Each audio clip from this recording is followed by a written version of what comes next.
Hello, I thought it would be useful to put a screencast together to help you look at your proposal for your research project. So here we are. Our research proposal exemplar.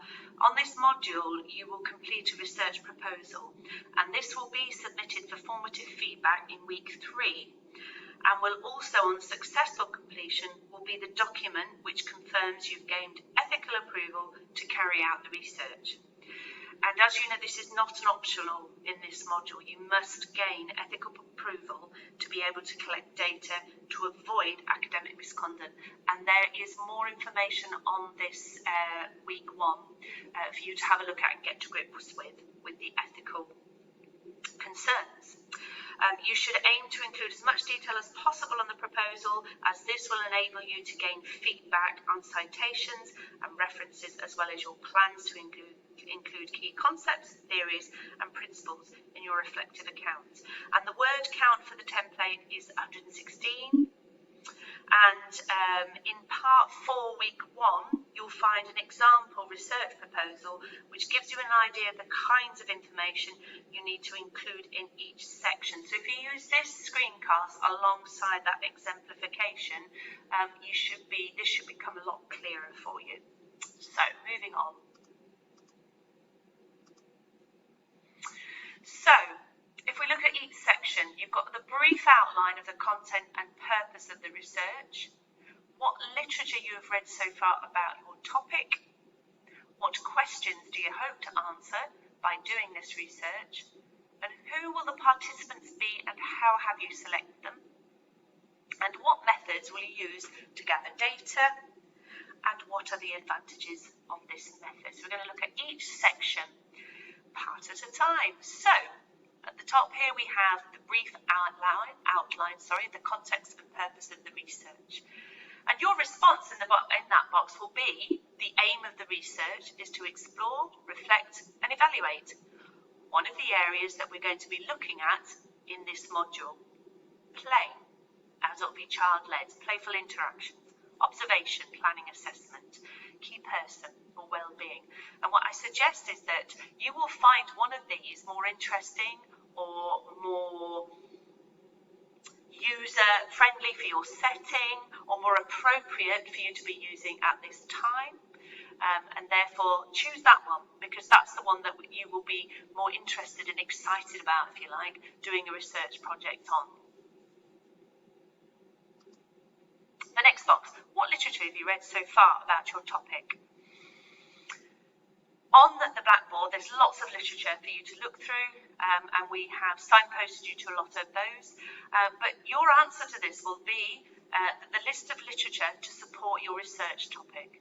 So fine-tune it, okay? Stick to those pieces of literature that are really going to support your research. So this particular person has been looking at playing, learning child towards a pedagogy of early childhood, nurseries and emotional well-being, evaluating an emotional containing model of professional development, and the statutory framework. Now, when you are referencing these literature texts, please use the APA reference, and you can find more information about that on Blackboard. Okay. The next box, what question or questions do you hope to answer by doing this research? But you might find that actually it leaves you with more questions when you actually complete your research. However, you will answer this by list your questions that you hope to answer during your research. So how do early years settings carry out the observation, assessment and planning process?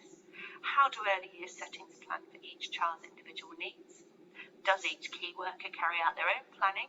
So you can see here that this particular student is looking at planning, observation and assessment.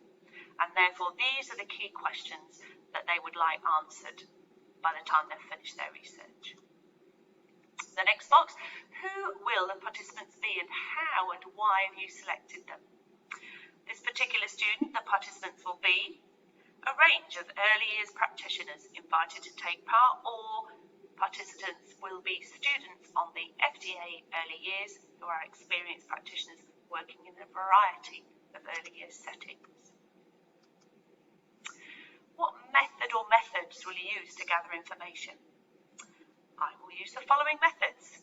This particular student has used semi-structured questionnaire, which will include both closed questions and open questions to gain a range of answers. And can you see that it has been really well referenced? Questions will be clear, quick and simple. So in this section you must add your references. The next box, what are the advantages and disadvantages of this method? So again, the student here is literally two subheadings, advantages and disadvantages. And those have been linked and referenced again. Ethics. There then is an ethics section and the brief outline of ethic issues. You need to use the exemplar on Blackboard to guide you through this. We have a separate one uploaded for you for this. But again, if you have any questions on this, please do not hesitate to get in touch with myself, Sarah Gordon, or Sarah Rawding. You can do it through Blackboard, you can do it through the discussion board, or if you want to, you can email us. But really, at the end of this, what I would say is don't panic. Just go through it methodically and slowly and follow the outline. Okay, I hope this has been useful.